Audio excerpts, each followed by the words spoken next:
Hey guys, welcome back to the Lawrenceville Bicentennial Podcast. I'm Nate McGill from Gwinnett Magazine, your host. Today's episode is all about the downtown Depot District in downtown Lawrenceville.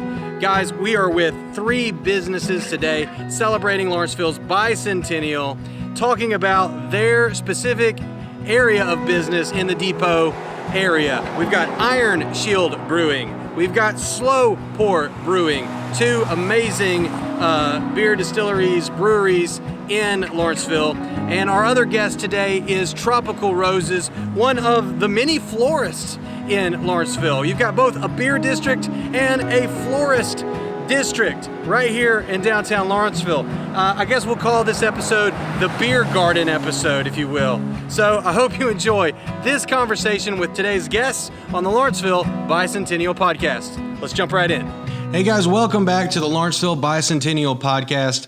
I'm Nate McGill, your host today. Today we're here with a party that's about to happen, a birthday party for Lawrenceville turning the big 200. Today's guests are all from businesses in the Depot area of Lawrenceville.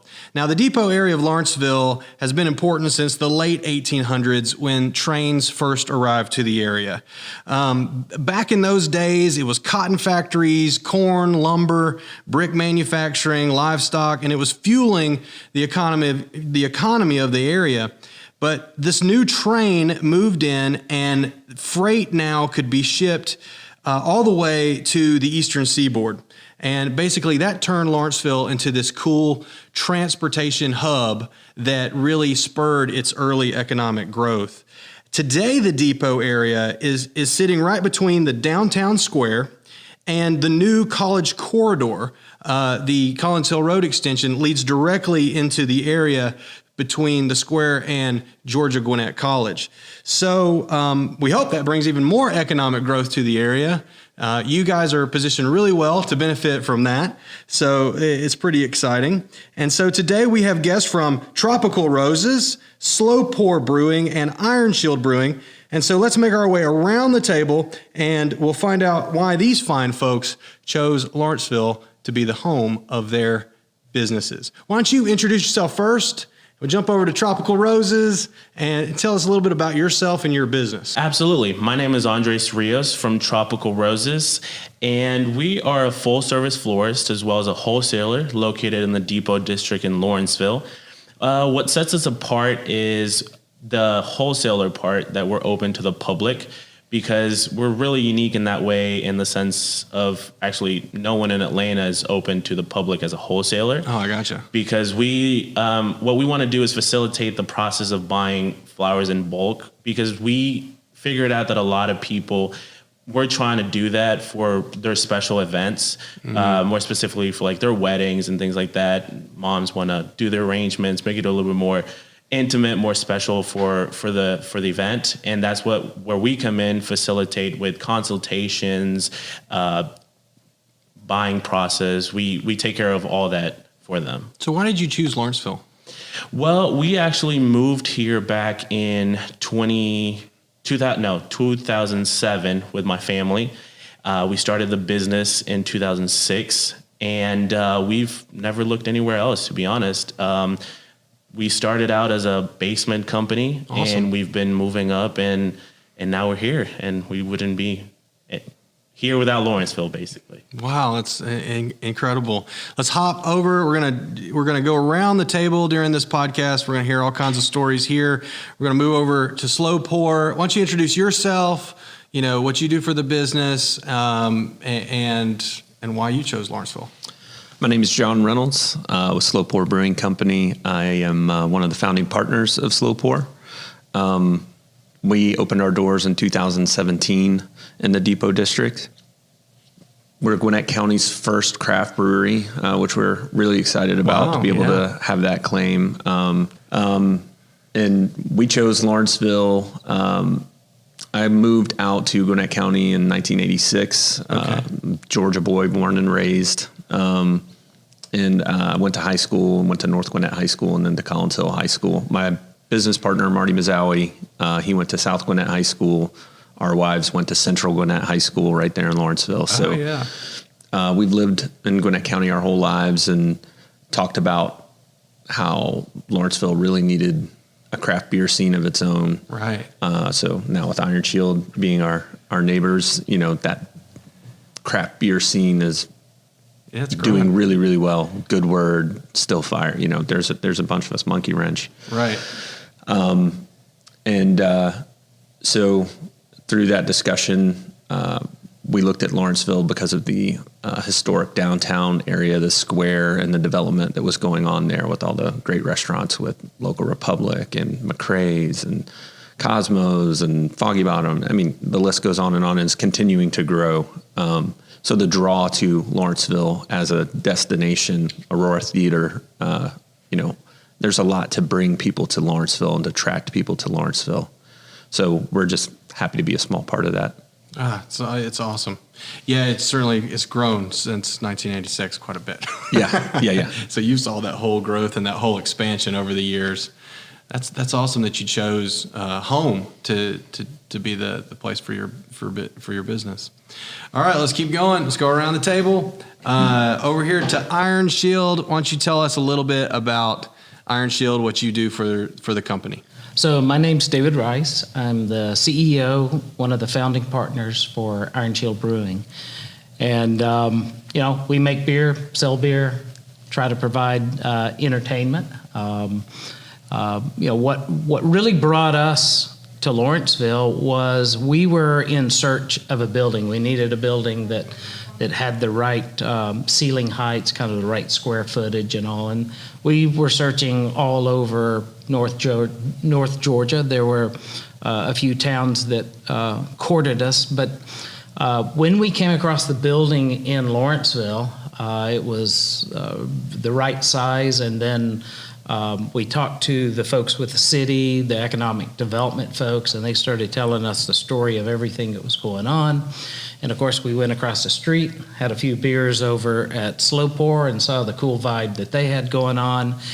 And, the whole story was around what their vision was for this Depot Entertainment District. And so we said, wow, that's an important part of this business, right? You got to have a building you can fit everything in, right. But then you want to be part of a cool community that has things going on. And so the more we learned, the more people we met, going across over to Slow Pour, meeting folks over there, it was like, okay, this is our new home. Wow. Now, do you guys work together in any capacity?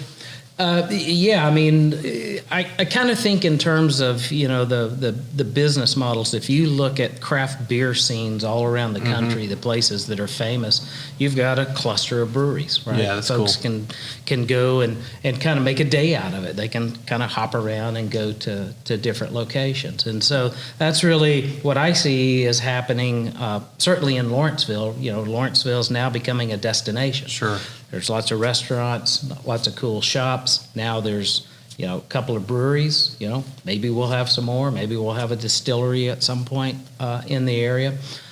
We've got a local artist there in the Depot area. And, we're excited to see all of that grow. It's just, the more there is to do, the more fun people can have, people come to Lawrenceville versus, driving to downtown Atlanta. Right.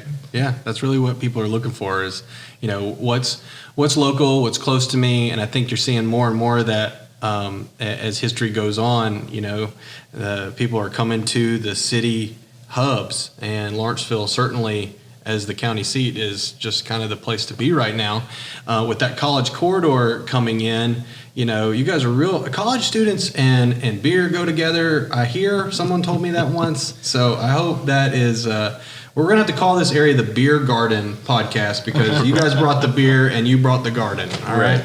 So, well, let's hop back over to you. Tell us a little bit about your space of where you're at in the Depot area for Tropical Roses. Absolutely. So Tropical Roses is located at 470 North Clayton Street, that building.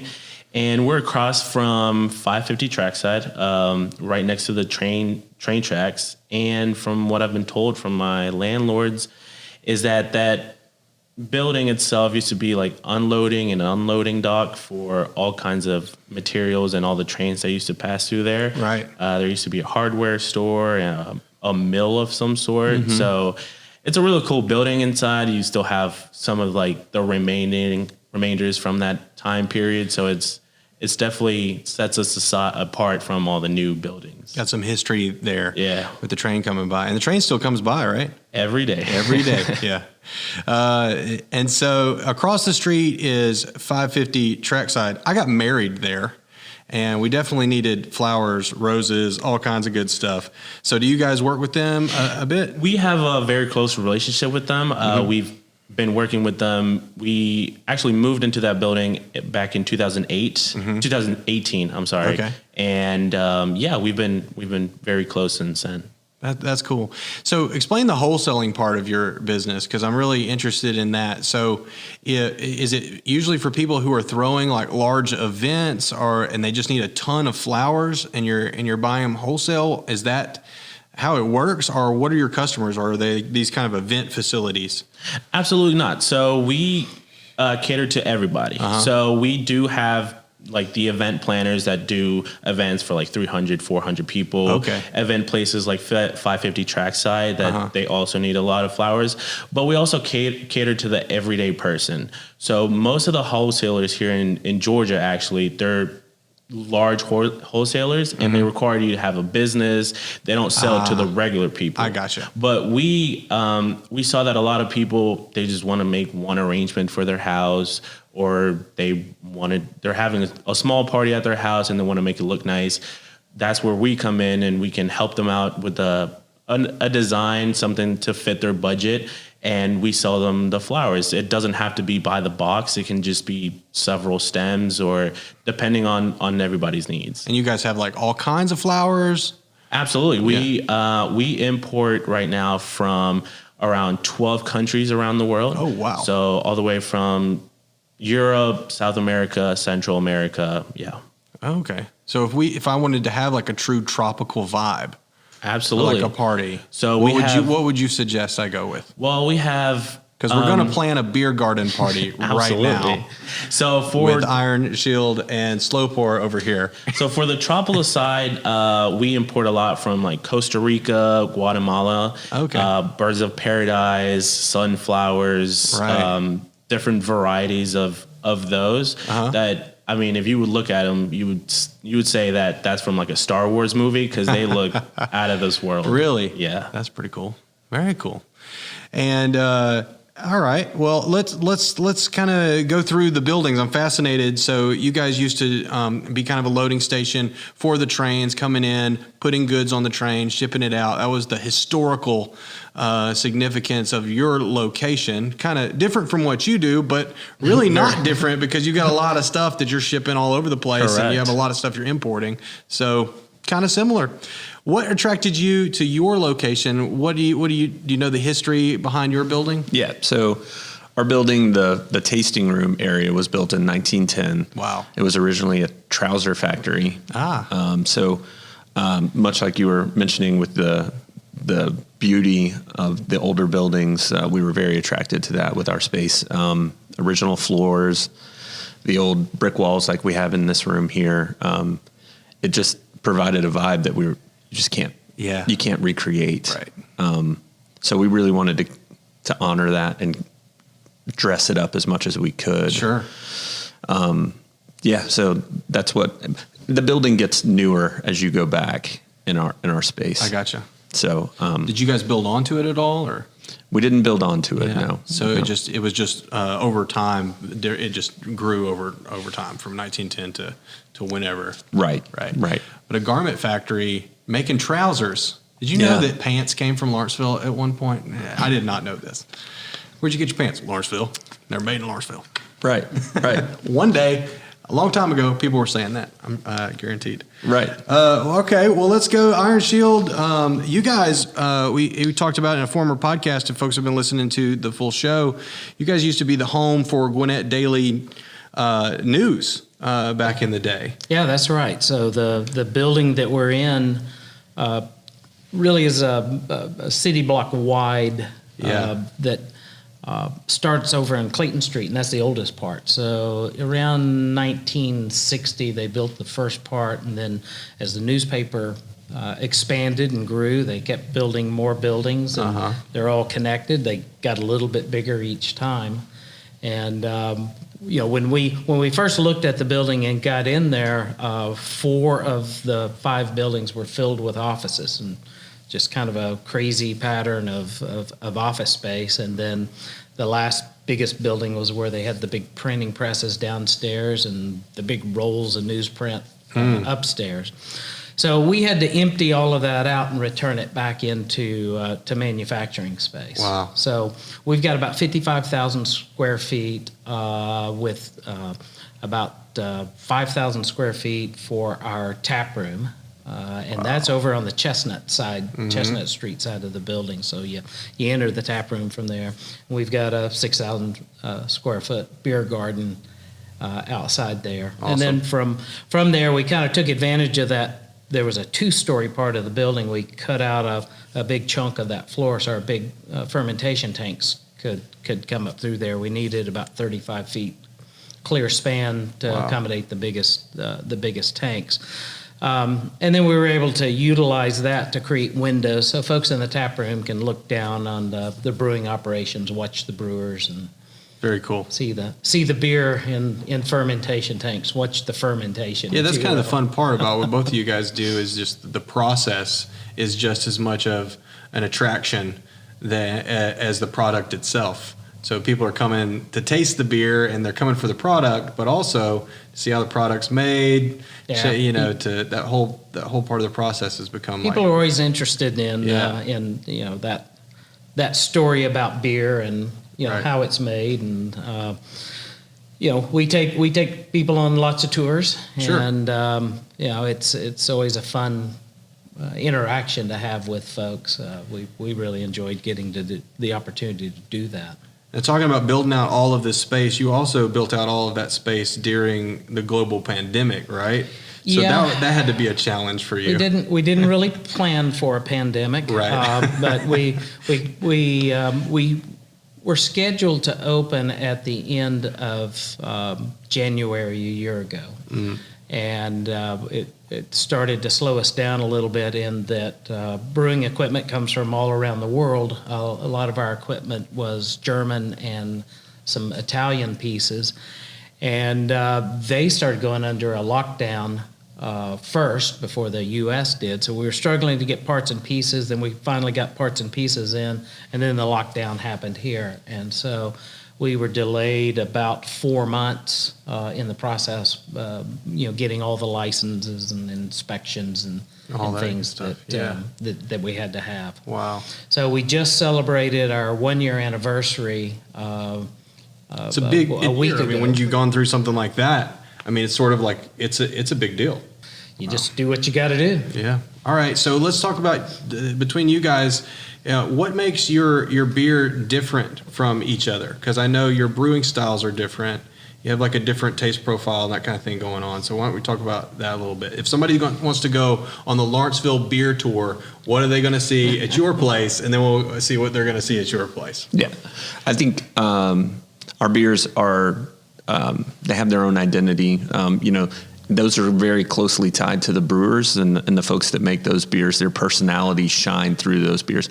I'm kind of romantic about beer and what it is at its core. And,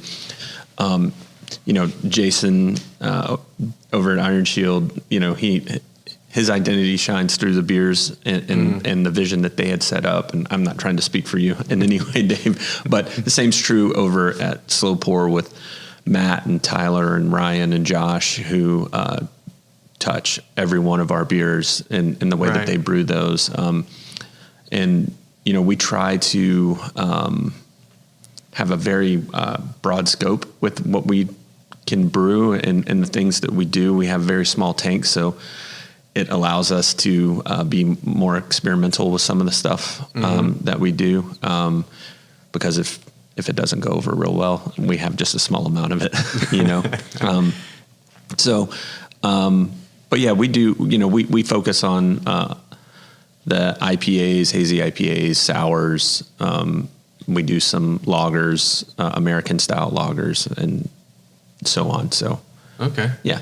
So that's kind of the style that you're going for that. And then over here, you guys have like European type flavor, right? Yeah, a lot of the beers that we're doing are German, Belgian, Czech style beers, English beers. Wow. We do some Americans. We just released a hazy IPA. Okay.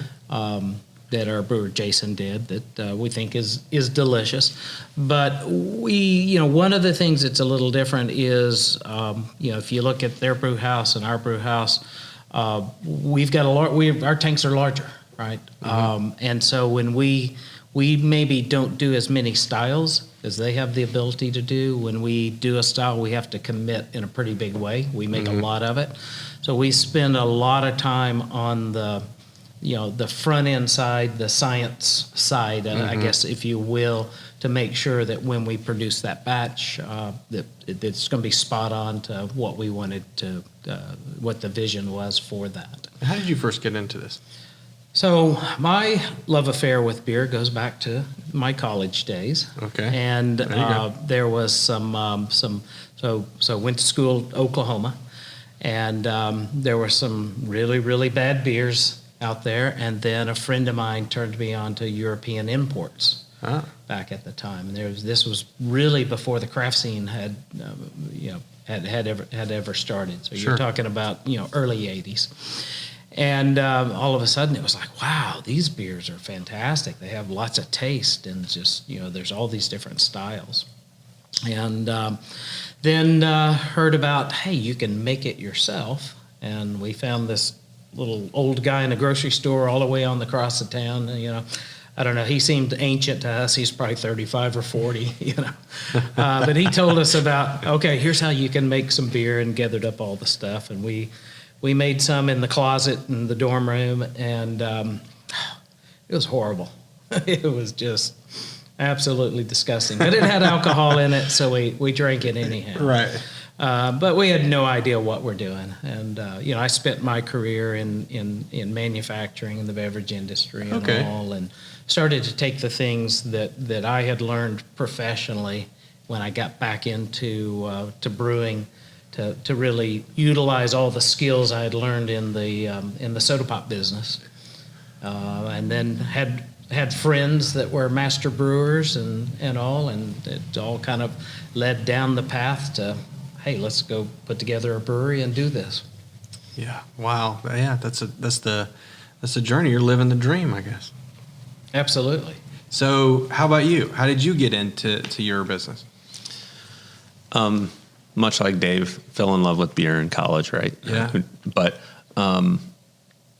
I worked corporate IT for 15 years. Okay. Very different. Very different. Yeah. Very buttoned up. Right. And beer was my creative outlet, right? It was, no one could tell me what I could put in my beer or couldn't put in my beer. And like you said, my first beer was awful. I remember I did a brown ale and it was terrible. But yeah, I drank it all too. Wasn't going to throw it away. So I got to play around. I brewed in my front yard, which my neighbors probably thought I was crazy, but brewed in my front yard, had a lot of fun with brewing and experimenting in that way. And then I started talking to my business partner, Marty Mazzowie, and we started talking about dreaming about what a brewing business could look like in Lawrenceville. And we started down that path. He started looking at buildings, and he came to me one day and he was like, hey, I got us a building. I'm like, so it was crazy from that point. I felt like, jumping out of an airplane with no parachute. I'm sure you had a similar feeling, it's like, so we opened our doors in 2017, and I was the only one knocking around in the building, and we brought in a lot of people to help consult us and move us in the right direction on how to brew professionally and what that would look like, and to where we are now. And now Matt LaMattina is our head brewer and does a far better job than I could have ever done. Fascinating. Y'all are both such an important part of Lawrenceville and attracting people into the area at this point from all over the place. And you can find both beers pretty much everywhere now. All right, so let's hop over here. So just as much as this area is kind of becoming the beer district, it's also a flower district, and you think of the flower districts in places like New York, and if one person doesn't have it, the other one does, and they're all kind of working together in a different kind of way. But there's many you're not the only florist in Lawrenceville, so maybe talk about that and talk about how you guys work together, that sort of thing. So we've really become a community in Lawrenceville. So for example, if we can't cater 100% to the customer needs, we're like, hey, we know Love and Floor is going to take care of you, or Lawrenceville Floors, they got what you need, and vice versa. And since we're a wholesaler, we have a larger inventory than most of the florists in Lawrenceville. So they'll call us and say, hey, we need this or that real quick right now. We'll just run up the street, give it to them, and just a community trying to help each other out. Awesome. That's great. That's what we want all of our towns to be, as a group of businesses and people that are working together, make things happen, attract people into the area. What do you think the future is going to bring once this college corridor starts to develop a little bit? What are your hopes? I mean, I think it's going to liven up even more the District Depot, because it runs right through us, and we got Georgia Gwinnett College up the street. So it's going to become younger, more liver. I mean, it's going to be great for all of us. How about you guys? How do you feel about this, the new college corridor coming in to your part of town? College and beer go really well together. So how are you guys feeling about that? So absolutely love it. And when the plan has been around for a little while. When we first started talking with the economic development folks at Lawrenceville, they had showed us this idea, and it looked fantastic, what the plan is. And now we're realizing that plan. So we see that road. The traffic has picked up. We see a lot more cars. It's a beautiful road. It's nice to drive on. So it's a big upgrade, and I think that will be key at helping to grow what's happening at the Depot District. Awesome. How about you guys? Yeah, same. I'll echo a lot of what Dave said. We've been hearing a lot about that development coming in, and the biggest thing for us, I feel like, is generating more traffic down in the Depot District. A lot of that I'm looking forward to, having foot traffic and bikes and all of that stuff that will be happening down there for sure, which we know will be able to capture business from some of that stuff and develop those relationships over time. So, yeah, it's becoming very walkable. And that's I think what we've seen happen over the past year and a half is the improvement in sidewalks, the lighting improvements, so that now it's a very pedestrian friendly environment, and getting more so. I'm sure there will be more and more things done in that area. Well, guys, I mean, we could keep talking for probably hours, and we could just keep going around and around and around. Guys, if you're listening to the podcast and you're in the Depot area of Lawrenceville, or if you're in the downtown square, make sure you go over to the Depot area and check out everything that the area has to offer. You can go on a mini beer tour of these two fine breweries that the city has, as well as if you need a florist for any type of reason, if you've got an event that's coming up, or if you're planning on using 550 Trackside there as a venue, or the historic courthouse as a venue, or any of those kind of things, you got lots of florists to choose from. Tropical Roses, our guest today, is also a great and fine choice for the city of Lawrenceville. Guys, thanks so much for joining us on this Lawrenceville Bicentennial Podcast. Have a great day. See you next time.